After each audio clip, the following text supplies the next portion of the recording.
Okay.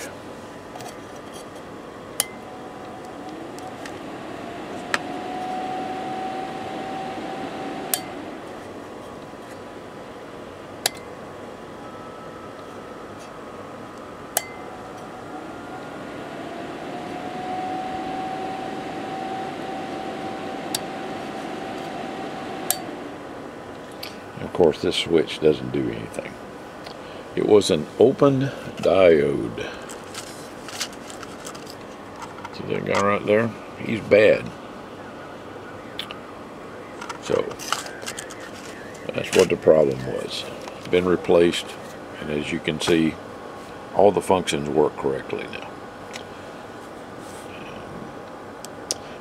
This one, if we decide to add something else to it,